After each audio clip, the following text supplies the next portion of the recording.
Vamos pregar, irmãos, vamos falar a palavra do Senhor. De anteontem a hoje, eu prego 6 vezes. Então, assim, já estou naquele pique de Senhor, tem misericórdia, né? No início foi Senhor dá graça, dá força. No finalzinho já fala, Senhor dá misericórdia, vem com a tua misericórdia. O bom é que a palavra não é minha, né, irmãos? A palavra é do Senhor. Então, assim, que realmente Ele tenha misericórdia. Porque se a igreja depender de homens, de pastores, de homens falhos como eu, a gente está mal demais. Mas se a igreja depender do Espírito Santo de Deus, a gente vai muito mais longe do que a gente imagina. Nós estamos encerrando 2 séries hoje. Agora de manhã, a nossa série que fala sobre batalha espiritual. E hoje à noite, a nossa série que fala sobre missões. E nós falamos tanto sobre um tema que às vezes dá medo, às vezes dá vontade de não tocar nele. Eu não gosto dessa história de batalha espiritual. Quando eu preguei nos Estados Unidos sobre isso, foi algo muito interessante, porque eu preguei em uma igreja uma vez, primeira vez que eu falei sobre batalha espiritual nos Estados Unidos, eu tive pessoas que vieram conversar comigo no final do culto, líderes de igreja, pessoas maduras na fé, falaram: pastor, sinceramente, eu achei que isso nem existia. Sinceramente, pastor, eu nunca dei bola para isso. E graças a Deus, ao longo de anos que eu tenho ministrado lá, em algumas igrejas especificamente, Deus tem mostrado para as pessoas o quão importante é esse tema. O quão real, espiritual e atual é o tema da batalha espiritual. O bom de pregar em série é que muita coisa já foi dita. Hoje é só um final da nossa série, é só uma pequena conclusão. Se você não teve por aí, vai lá no nosso site, vai na internet, ouve as outras mensagens, porque muita coisa já foi falada. Na verdade, hoje, diante de tudo o que foi dito, o tema da mensagem é simples, quer dizer, não tem nada de simples nesse tema, mas é importante. Vencendo as tentações. Esse é o tema da mensagem de hoje, porque dentro de uma batalha espiritual, nós somos tentados muitas vezes. Nós vamos falar sobre isso aqui. Se você tem uma Bíblia, na verdade quem vai falar é a Bíblia, porque nós temos o melhor professor do mundo para falar sobre esse tema. Graças a Deus por isso. Eu queria convidar você a abrir a Bíblia no livro de Mateus, Evangelho de Mateus, está lá no Novo Testamento. Uma história de Jesus contada por Mateus, no capítulo 4, os primeiros 11 versículos. Talvez a sua tradução seja um pouquinho diferente da minha, mas você vai conseguir acompanhar. Mateus 4, se você quiser ficar em pé você pode, se você quiser ficar sentado você pode, sinta-se à vontade, como você quiser. Mateus 4, versículo 1 a 11. Diz assim a palavra de Deus: Então foi conduzido Jesus pelo Espírito ao deserto, para ser tentado pelo diabo. E tendo jejuado 40 dias e 40 noites, depois teve fome. E chegando-se a ele o tentador, disse: Se tu és o Filho de Deus, manda que essas pedras se tornem pães. Ele, porém, respondendo, disse: Está escrito, nem só de pão viverá o homem, mas de toda a palavra que sai da boca de Deus. Então o diabo transportou a cidade santa e colocou-o sobre o pináculo do templo e disse-lhe: Se tu és filho de Deus, lança-te daqui abaixo, porque está escrito que aos seus anjos dará ordens ao teu respeito e tomar-te-ão nas mãos, para que nunca tropeces com o teu pé em alguma pedra. E disse-lhe Jesus: Também está escrito: Não tentarás o Senhor teu Deus. Novamente, transportou o diabo a um monte muito alto, e mostrou-lhe todos os reinos do mundo e a glória deles, e disse-lhe: Tudo isso te darei, se prostrado me adorares. Então disse-lhe Jesus: Vai-te, Satanás, porque está escrito: Ao Senhor teu Deus adorarás, e só a Ele servirás. Então o diabo o deixou, e eis que chegaram os anjos e o serviram. Pai, fala poderosamente aos nossos corações. Gera uma realidade bíblica, não uma realidade científica ou fictícia, mas uma realidade bíblica, para que nós possamos lidar com esse tema, Senhor, de forma honesta, espiritual, ó Deus, e poderosa, Senhor, em nome de Jesus. Amém. Você pode se sentar. Meus irmãos e minhas irmãs, esse tema, se você não acompanhou essa série, foi escolhido por uma direção de Deus. Nós, no meio do ano, a equipe pastoral definiu as séries até o final do ano. E nós definimos os temas diante da visão da igreja, que era levantar alicerces, colocar bases sólidas. E nós colocamos alguns temas um pouco mais básicos, no elemento pregação, no elemento escola dominical. Mas ao longo do caminho, Deus deu uma palavra muito clara para nós sobre batalhas espirituais. Sobre batalhas espirituais que seriam sofridas por pessoas da igreja, pela igreja, por situações individualmente ou coletivamente. E nós entendemos que seria muito importante a gente falar sobre isso. E efetivamente, ao longo dessa série, nós estamos tendo tanto retorno de pessoas da nossa igreja que estão em períodos tão grandes de batalha espiritual, agradecendo e caminhando, e orando junto, e chorando junto. Então eu fiquei muito feliz pela confirmação de Deus.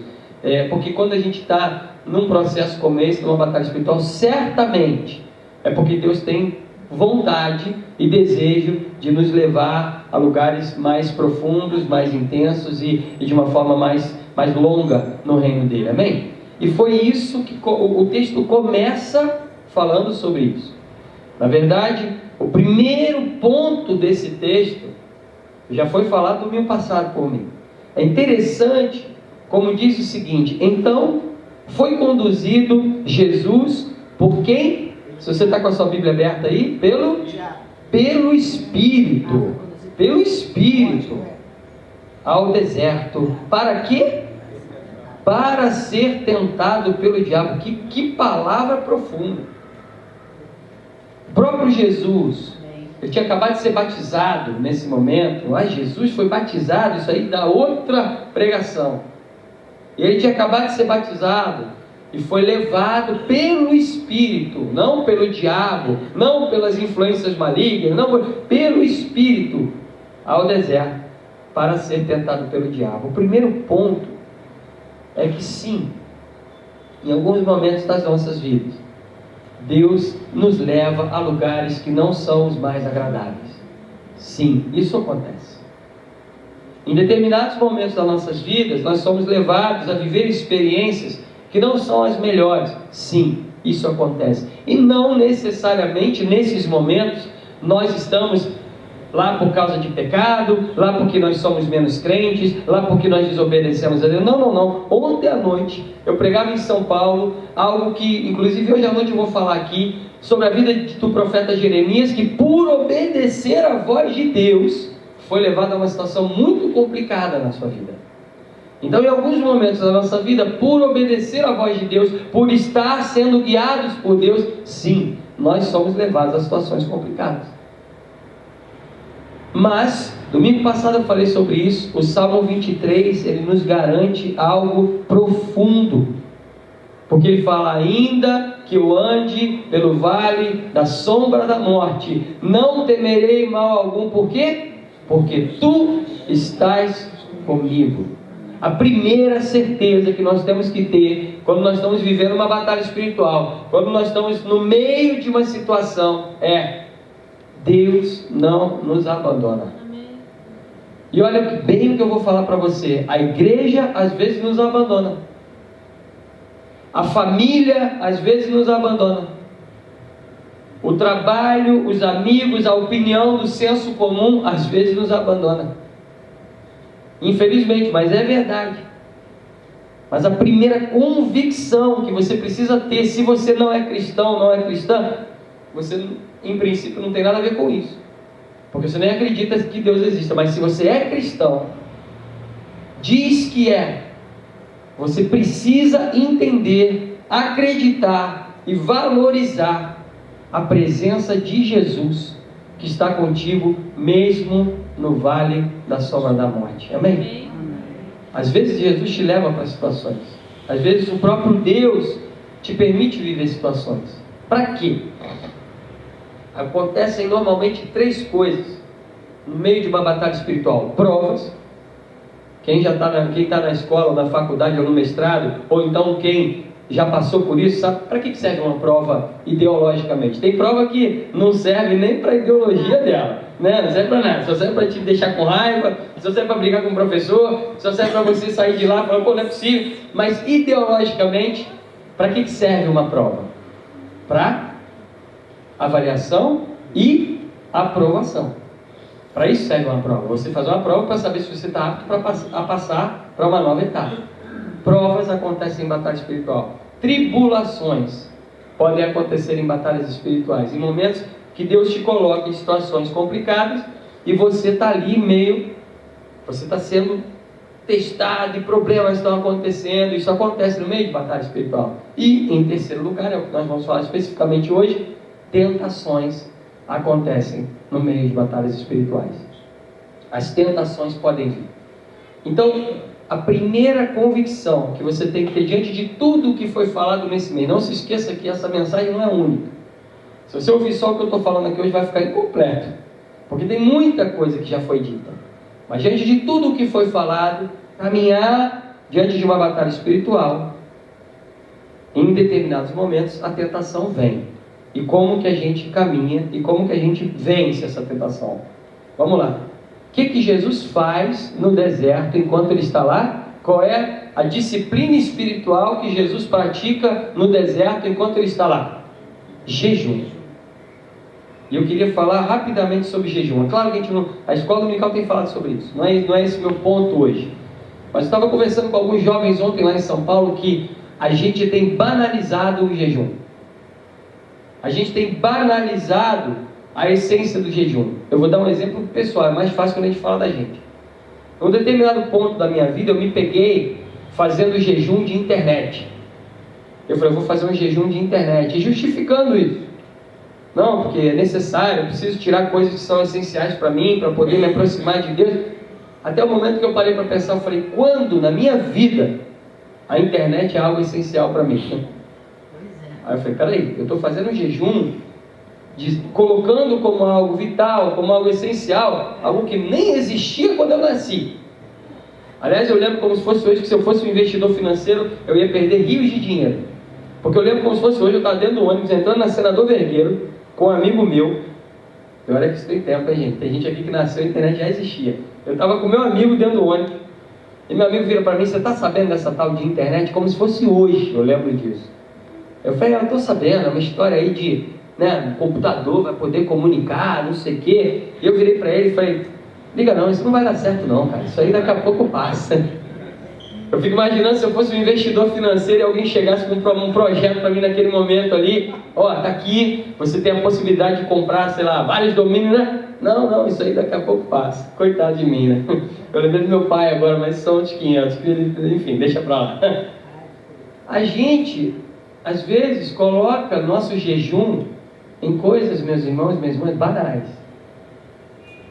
que não tem justificativa bíblica, que não tem justificativa espiritual. E aí você cria uma justificativa para algo que nunca foi necessidade na tua vida, e você passa a fazer com que seja. Então, é muito importante você saber que você precisa jejuar.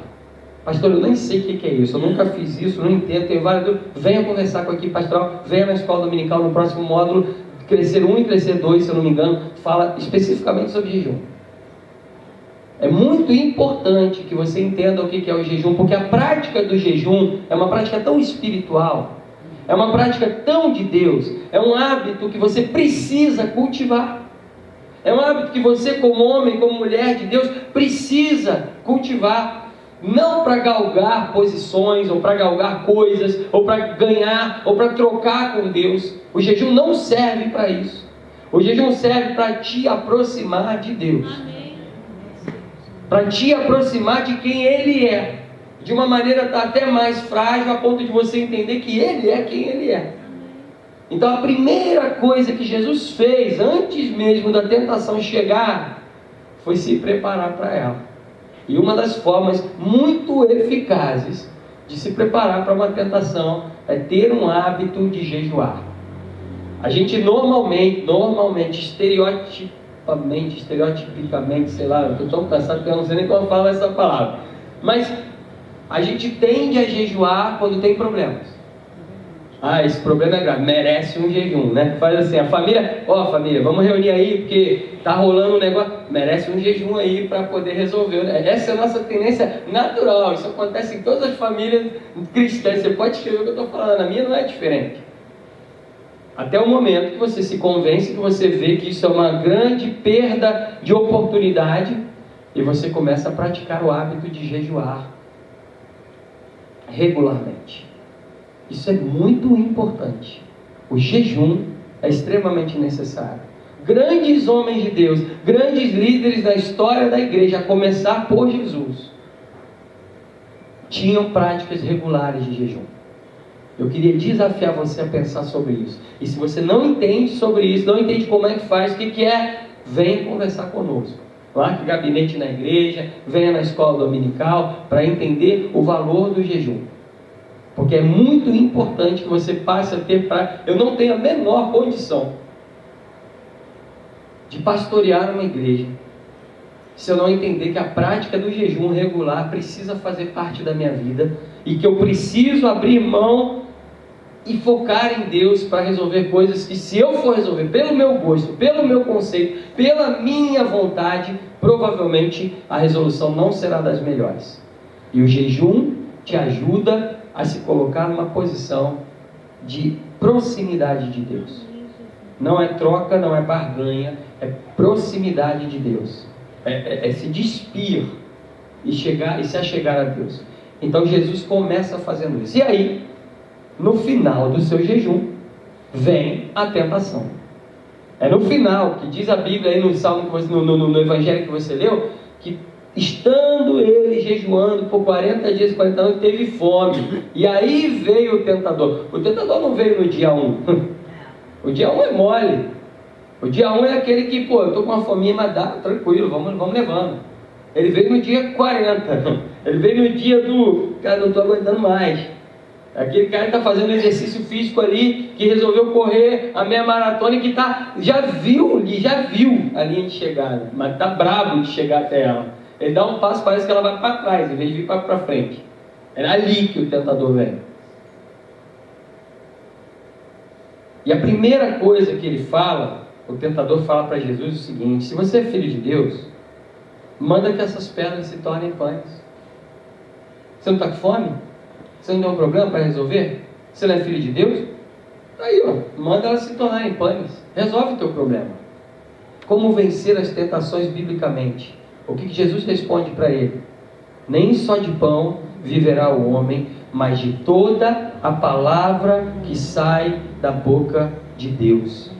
A primeira forma de vencer uma tentação biblicamente não é resolvendo pelo meu conhecimento, pelo meu estudo, pelo meu diploma, por quem eu sou, mas falando: Senhor, eu quero a palavra que sai da tua boca para a resolução dessa situação. Amém. Senhor, eu quero a palavra que sai da tua boca para a resolução de uma situação. Meus irmãos, minhas irmãs, eu, antes de me casar, tive sérios problemas, espiritualmente falando, e eu não tinha a menor condição de resolvê-los. Filho de pastor, líder da igreja, vivendo aí cheio de responsabilidades na igreja, com um monte de problema pessoal, moral, ético para resolver. E todas as vezes que eu queria dar o meu jeitinho, era só um abismo chamando outro abismo, me afundava cada vez mais. Até o dia que eu resolvi, graças a Deus, fazer o que infelizmente pessoas às vezes morrem na igreja e não fazem isso. Chegar e acreditar que o Evangelho de João, quando diz que sem mim, sem o Senhor, nada podemos fazer, é verdade.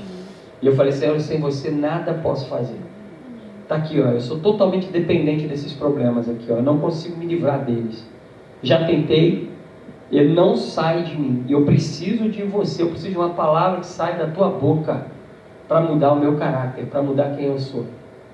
Esse é o grande perigo das igrejas. Eu vou falar algo aqui com muita responsabilidade.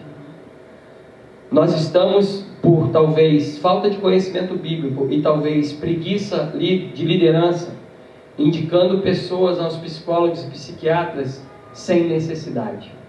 Admiro o trabalho de psicólogos, respeito e acredito. Admiro o trabalho de psiquiatras, respeito e acredito. Mas eu ainda creio que Deus, em primeira instância, pode resolver coisas, pode mudar caráter, pode mudar psique, que psicólogo algum, psiquiatra algum, psicanalista algum vai conseguir resolver nesse mundo. E nós, por falta de conhecimento bíblico ou de crença no que a Bíblia diz, quando vemos um problema, vai nesse psicólogo que ele resolve para você. Não é isso que Jesus pede para nós fazermos. Nós precisamos pedir palavras que saiam da boca de Jesus, de Deus, para resolver as maiores mazelas da nossa vida. Você está deprimido? Olha, meu irmão, minha irmã, os maiores heróis da fé lutaram com depressão durante grandes problemas de suas vidas. Você começa a ler a Bíblia, Moisés lutou, Elias lutou, uma penca de gente lutou com depressão.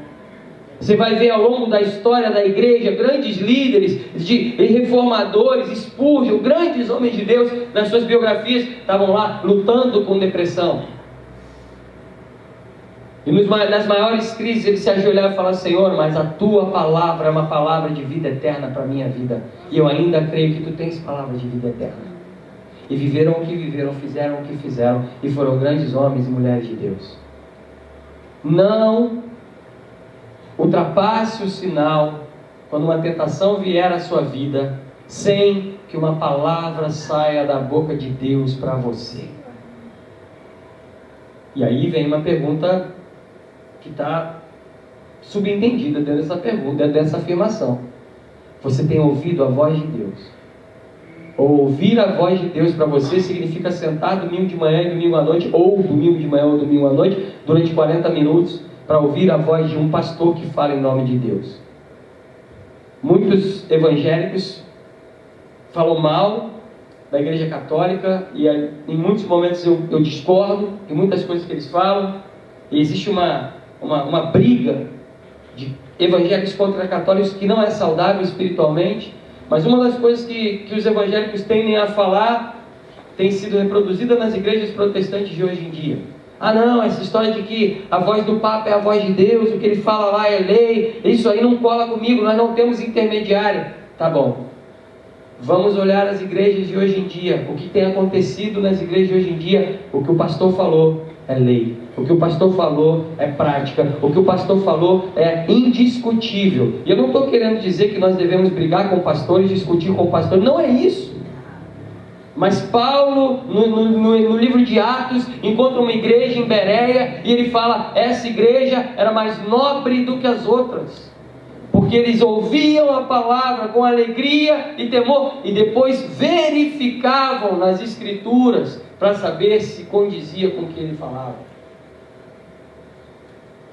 Se você tem se alimentado domingo de manhã, domingo à noite, você é subnutrido espiritualmente. Deus não tem falado com você, ou tem falado através de migalhas.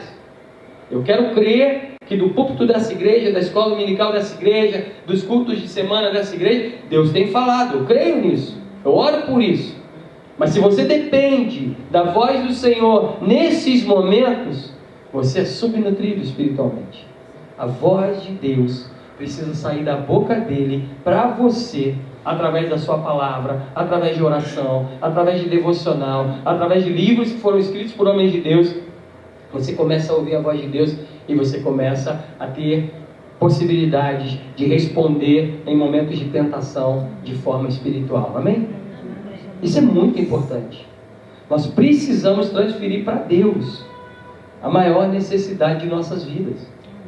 No momento de tentação, é Deus quem tem as palavras de vida eterna. Amém. E nós precisamos acreditar nisso. Mas ele continua. E o tentador viu que não colou, viu que não deu certo, e tenta Jesus pela segunda vez e fala: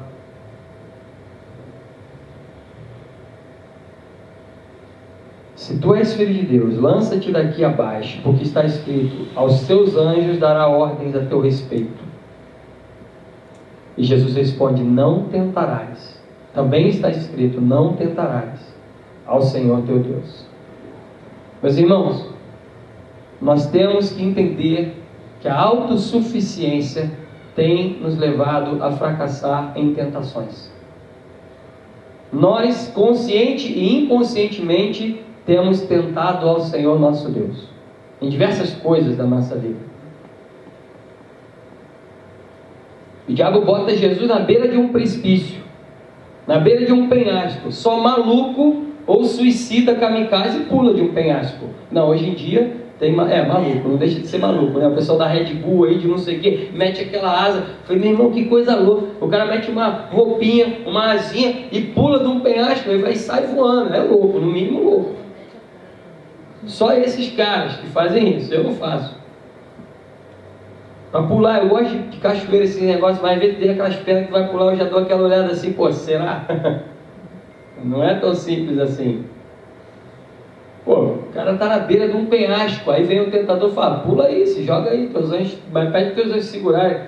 Que loucura é você obedecer a voz que fala sobre isso para você. E muitas vezes nós temos obedecido essas vozes. Tem uma loucura diante da gente.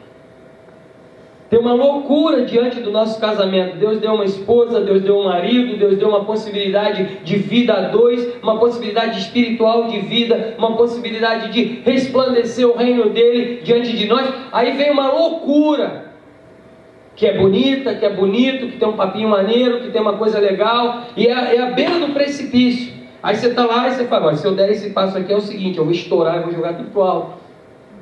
Eu jogo tudo pro alto. Mas essa loucura é boa, é agradável. Ser autossuficiente é se jogar do precipício, é olhar para o teu casamento, que tem defeito como o meu, que tem defeito como outros, e que tem muitas qualidades que pode ser um reflexo do reino de Deus, olhar para a tua vida, olhar para a possibilidade de corrupção dentro do teu trabalho e falar, beleza, vamos embora. É se jogar do precipício. É ser autossuficiente. E está cheio de gente fazendo isso. Sendo autossuficiente. Eu falei, cara, como é que você não percebe? Aí depois vem todo quebrado. Eu tenho um primo que voava de asa delta. E aí um dia a asa delta deu errado. A asa delta não abriu direito. Pô, o cara se quebrou inteiro. Graças a Deus não morreu. E aí o cara pula do precipício e ainda nem asa delta o cara tem.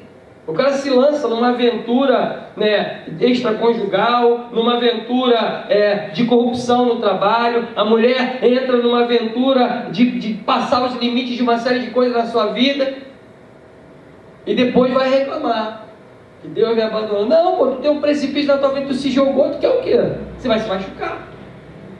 Não tentarás o Senhor teu Deus, diz a palavra do Senhor. O próprio Jesus, que tinha total autoridade para falar, eu posso sim, o anjo vem aqui me segurar, foi o primeiro a dizer, não tentarás o Senhor teu Deus. Como é que você se livra da tentação? Não chegando perto dela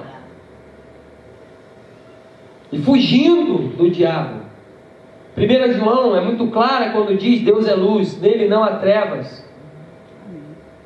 Se dissermos que não temos pecado, somos mentirosos, mas se confessarmos nossos pecados, Ele é fiel e justo para nos perdoar e nos purificar de todo o pecado. Se você disser que você não tem pecado, é uma mentira.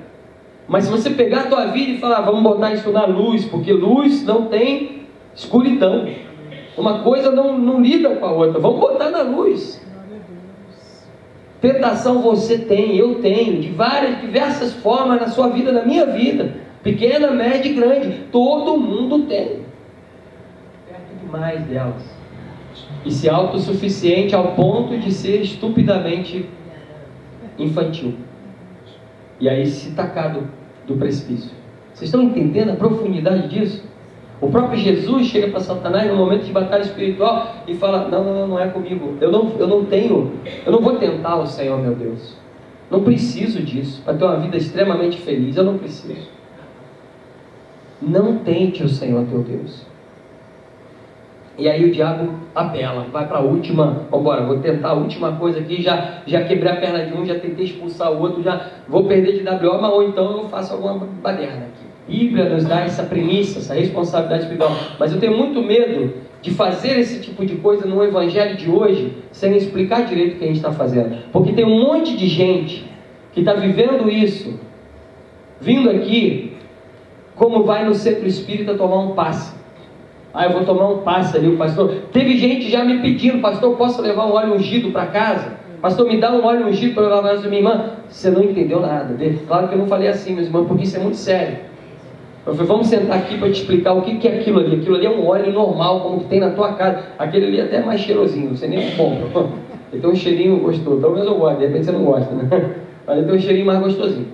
Mas não tem nada demais ali, não é superstição, não é mandinga. Você pode chegar na tua casa e ungir com óleo. Você pode fazer isso, mas não tem óleo ungido. Tem pessoas ungidas pelo Senhor que pegam óleo e ungem coisas. Tem pessoas ungidas pelo Senhor que vem um momento de tentação e partem para oferecer e falam: eu não tenho poder, mas Senhor, me ajuda aqui, sai que reage Satanás. Você precisa entender isso. Isso não é autoridade pastoral, isso não é autoridade de liderança, isso é tua vida com Deus. Isso é tua vida com o Espírito Santo, na tua casa, no teu trabalho, é você e Ele. Se você não crê nisso, não acredita nisso, o diabo está passando um rolo compressor e um monte de coisa na tua vida. E você não está percebendo. Eu não sou radical, pelo contrário. Pelo contrário, eu acho que muito legalismo tem sido pregado nas igrejas. Mas a minha frase é a seguinte: sempre foi e sempre será. Se vem do Espírito Santo, por mais estranho que seja, eu quero. Se não vem do Espírito Santo, por mais bonitinho que seja, eu não quero. Eu preciso cumprir essa frase até os últimos dias da minha vida. Porque se eu vacilar, ela pode. Satanás vai estar ali, preparado com a tentação. Eu queria terminar com um testemunho. Porque talvez você viva isso. E como eu falei, eu não sou radical, irmãos. Tem gente que vê diabo em tudo, né? Microfone começa a dar microfonia, é o diabo que está dando microfonia. Aí inventaram microfone sem fio, o microfone sem diabo. Não existe esse negócio. Porque o microfone sem fio dá microfonia também. Tem bom técnico de som, tem gente que vai resolver a microfonia. O diabo não tem nada a ver com isso. Tem gente que qualquer coisa vê o diabo, mas tem gente que não vê o diabo em nada. Aí vai levando é disso que ele gosta. Eu passei um mês no Japão ministrando numa terra onde tem mais de 8 milhões de deuses. Os japoneses cultuam mais de 8 milhões de deuses. E eu achei que eu ia chegar lá e ia ver muita manifestação demoníaca. E por incrível que pareça, eu vi muito pouca. E eu fui perguntar para o pastor: por que, pastor? Se tem 8 milhões de deuses aqui, o pessoal tudo oprimido, tudo endemoniado, por que não tem manifestação? Eu falei: vou te explicar por quê. Porque é tudo que o diabo não quer. O diabo vem para roubar, matar e destruir. Ele não vem para se manifestar. Ele vem fazendo isso e destruindo a vida da pessoa quando o filho já morreu. Se manifestar para ele é a última instância, porque vai vir um homem ou uma mulher de Deus, cheio da unção de Deus, e vai expulsar.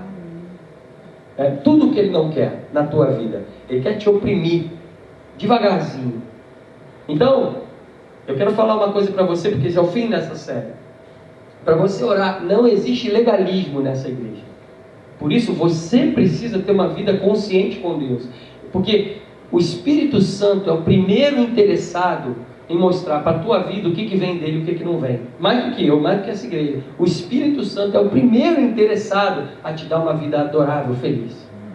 Se você estiver perto dele, ele vai te mostrar tudo que vem dele e tudo que não vem dele. É a paz do Espírito Santo sendo o árbitro dos nossos corações, como diz a palavra.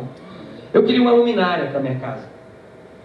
E aí eu sou chato, minha mulher, coitada, ela pena comigo, porque eu gosto muito de decoração. E aí, às vezes, assim, porque a decoração, infelizmente, no Brasil custa dinheiro, às vezes eu olho para um canto da casa e eu falei: já sei o que vai ter ali. Aí minha esposa fica feliz, porque eu sou chato com esse negócio. Aí quando eu falo: mas a gente não tem condições de comprar isso. Tudo bem, mas daqui a 1 ano, daqui a 2 anos a gente vai ter. Aí fica 1 ano aquele buraco ali na casa. Ela fala: podia botar outro negócio. Não, vamos botar aqui. E nessa minha luta, eu queria uma luminária. Mas eu queria uma luminária que eu quisesse a luminária do jeito que eu queria. E a mulher já, coitada, penando. Já naquela, casei com ele, agora já era. A gente viaja, olha a luminária, essa não, amor, essa eu não gosto. Não, essa eu também não gosto. Não, essa eu também não gosto. Eu estou tentando ser mais flexível, eu prometo a vocês que estou. Mas não é tão simples assim, eu gosto desse negócio. Minha irmã era arquiteta, eu lia todas as revistas da Casa Cláudia, mais do que ela. E aí, eu achei uma luminária. Eu viajei para Mauá. E cheguei numa loja, vi a luminária. E aí meus olhos, foi igual o cavalo, quando bota aquele negócio assim, você só vê a luminária. Eu falei: é ela. Queria nem saber quanto custava, porque normalmente essas coisas custam caro. Eu falei: cara, achei. Aí vim para minha mulher: ali, amor, aquela ali, o que você acha? Aí assim, você pergunta já preparando o terreno para receber um sim, né? Você tem que ser malandro nessas horas. Se ela falasse que não, ia dar um problemão, né? Porque eu ia querer. Então, achei a luminária. Aí era um feriado prolongado, a gente ia ficar 4 dias lá. Fui lá, olhei, entrei na loja direto, peguei a luminária, cheguei pro vendedor e falei: eu quero essa luminária, tá aqui, ó. Quanto custa? Aí me falou o preço, eu dei aquela arrepiadinha assim. Falei, tá bom. Vou pensar, eu fiz o cheque, ó, eu vou ficar aqui 5 dias nessa cidade, mas deixa ela aí porque ela é frágil. Deixa ela aí porque na pousada que eu estou não vai ter como guardar. No último dia eu venho perto. Quando eu paguei a luminária, meus olhos se abriram para a loja que eu estava comprando essa luminária. E aí eu olhei a loja, era bruxa, gnomo, demôniozinho, para tudo quanto é lado. Era tudo um negócio esquisito, cara. Aí eu olhei o cara, tudo bem que Mauá, a probabilidade de ter isso em Mauá não é pequena. Eu olhei pro dono da loja, era um bicho grilo, que eu falei, meu irmão, onde é que eu fui me meter? E eu olhei bruxa e negócio e tal, e um monte de demôniozinho assim, gárgula, não sei o quê. Cara, e aquilo incomodou meu coração. E mais uma vez eu quero falar para vocês, eu não sou radical, não sou legalista. Eu lembro quando eu era adolescente, o pessoal vinha me mandando quebrar disco. E eu ficava naquela, graças a Deus eu tive um pastor cheio do Espírito Santo que falou, cara, não faz isso não, se o Espírito Santo te incomodar, faz, porque se ele te incomodar, faz. Pode ser a coisa mais linda da tua casa que ninguém faz, vai por mim. Agora, se ele não falar contigo, não entra nessas pirações aí, legalistas não. Mas o que eu quero dizer para vocês, meus irmãos, é que tem coisa espiritual por trás de tudo. Então, se você também fechar os olhos para isso, você vai ser um liberal. E deixar o diabo te oprimir, sem você perceber. Que aí aquilo ali, ó, mexeu no meu coração e eu fiquei desesperado, envergonhado. Falei, cara, como é que eu vou fazer? Eu vou comprar essa luminária. Eu me conheço, porque aí se não for de Deus esse negócio, se trouxer problema para minha casa, daqui a 2 meses eu vou ter que jogar esse negócio fora, aí vou perder uma grana e minha mulher vai brigar mais comigo ainda. E aí ao mesmo tempo aquela voz, não, isso não tem nada a ver, não, compra e tal. E foi ali, ó. Os 4 dias da minha viagem naquele esquema, aquela beira do precipício ali. E aí eu falei, vou levar, vou ser autossuficiente. Ele, vou levar, eu dou meu jeito em casa, eu unjo com óleo ungido e tá bom. E aí no último dia eu falei assim, por favor, fala comigo demais. E fiquei quietinho, não falei nada para Dalila, só sorriso, luminária. Uma coisa, eu estava mal. Aí no último dia, na última noite, eu falei, Senhor, eu preciso que você fale comigo, Senhor, por favor, tem misericórdia. Eu pedi perdão, eu falei, tem misericórdia de mim. Ou você já está falando com um megafone e eu estou pirracento, não querendo ouvir, ou sei lá, é viagem na minha cabeça. E dormi igual um bebê, irmãos. Eu falei, acordei até feliz, falei, que beleza. Não sonhei, ninguém falou nada, não entendi nada, é para eu levar a luminária. Aí estou indo de carro, dirigindo, para pegar a luminária. Graças a Deus a minha mulher é uma mulher cheia do Espírito Santo, irmão. Graças a Deus, porque senão ela nem me aturava. Ela vira para mim e fala assim, sonhei com um negócio esquisito essa noite. Eu arrepiei tudo, eu falei, cara, já cedei, eu não tinha mandado, nada. Moço, sonhei com um troço estranho, eu falei, cara, babou. Foi isso que eu pensei, não, mas já era. Fala, meu amor. Então, amor, sonhei que a gente levava aquela luminária para casa. Mas não precisa mais falar, não, amor. Ela chegou para mim e falou, meu amor, eu sonhei que a gente levava aquela luminária para casa, que era uma discórdia de A a Z. E que desde que aquela luminária entrava na nossa casa, era problema entre a gente, era problema. E aí eu comecei a chorar, né? Chorar por ela, por ser uma mulher de Deus, graças a Deus, que é cheia do Espírito Santo. Chorar por mim, que era tão infantil a ponto de não ter visto o óbvio. Eu falei, minha mãe, contei para ela a história toda. Eu falei, meu amor, desculpa. Aquele papo de marido e mulher, né? Eu falei, e agora? Vou voltar lá na loja, era feriado prolongado, o cara não vai querer me devolver o dinheiro, eu também não vou, sei lá o que eu vou fazer. Eu falei assim, você já fez à vontade, já fiz a besteira mesmo, qualquer coisa eu perco esse dinheiro, não tem o que fazer. Eu cheguei lá na loja, por incrível que pareça, eu falei com o dono, pedi desculpa, eu falei, desculpa, mas eu não queria mais levar a luminária. Aí ele olhou, não tem problema não. Eu falei, caramba, como Deus é misericordioso, porque na verdade eu fiquei assim, eu falei, o que eu faço? Eu compro, destruo. Eu fiquei ali naquela crise. E por isso que eu falo, não tem radicalismo, não tem legalismo nessas horas. Deus ele dá direções. E a direção que eu tive do Senhor naquela hora foi perguntar para o vendedor se ele me devolveria o dinheiro. E já sabendo se ele não me devolvesse, eu pegaria a luminária. Essa foi a direção que eu tive. Com muita paz no meu coração. E não levei. E fui para casa e orei. Desde então, isso tem muitos anos. Eu tinha 1 ano de casado. Tem 12 anos. Desde então, tudo que entra na nossa casa entra debaixo de oração. Amém, Jesus. E eu queria desafiar você a viver isso. Amém.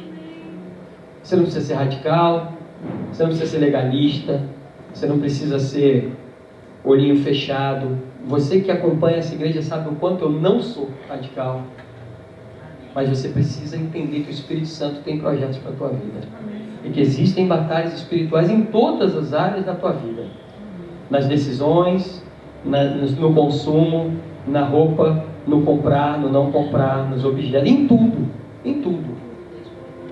E se, como eu disse lá atrás, o pastor Gustavo não é o mais interessado em te dar uma vida gloriosa. Ele gostaria de te ver. Mas o Espírito Santo de Deus é aquele que é mais interessado de todas as pessoas em te dar uma vida saudável.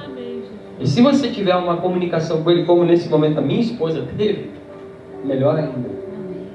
Vamos orar para encerrar nosso culto? Nós encerramos essa série com tanta responsabilidade. Talvez você tenha vivido, ou esteja vivendo, ou vá viver batalhas espirituais. Talvez Satanás tenha cercado tua vida e esteja tentando cercar tua vida por autossuficiência, por conversinha fiada, por precipícios que ele coloca na tua frente. Se joga, morre. Satanás é impressionante, ele devia ser cenógrafo, ele consegue transformar um precipício numa piscina. Aí você olha, mas é um precipício. Você precisa orar por isso. Você precisa amadurecer nisso. Você precisa crescer nisso, para que a nossa igreja cresça nisso. Se você quiser vir ao altar, você pode vir, como você quiser. Se você quiser ficar no seu lugar, feche seus olhos agora. Vamos orar. Se você quiser conversar com os pastores dessa igreja no gabinete sobre coisas que você tem vivido, quero convidar você a conversar. Estamos aí para isso. Isso é um privilégio. Senhor, em nome de Jesus, eis aqui a tua igreja, Pai. Nós estamos caminhando desde o início do ano com palavras de bases espirituais. Palavras, Senhor, que vão fechar possibilidades de Satanás investir contra a tua igreja e vão abrir possibilidades do teu Espírito Santo derramar sobre a tua igreja coisas ainda maiores. Nós falamos esse mês todo sobre batalha espiritual. Hoje à noite nós vamos falar sobre missões. Deus dá esse entendimento a cada um de nós. Nós não queremos ser radicais, não queremos ver coisa onde não existe, não queremos ficar espiritualizando tudo, não é isso, mas nós queremos ser homens e mulheres espirituais, que andam em espírito, que enxergam diante da tua vontade, e que querem crer que tu tens projetos gloriosos para nós. Por isso mostra as nossas vidas, não nos deixe ser autossuficientes, não nos deixe ficar se jogando de precipício. Dá-nos, Senhor, da tua autoridade, Senhor, que nos faz expulsar Satanás da nossa vida. Querido Deus, em nome de Jesus, vem sobre nós. Vem sobre batalhas espirituais que teus filhos possam estar vivendo. Vem incomodar os teus filhos sobre atitudes, sobre passos, sobre compras, sobre princípios, sobre direções. Que não seja uma regra legalista de uma igreja, mas que seja o teu Espírito Santo falando conosco. Isso é a melhor coisa que nós podemos ter.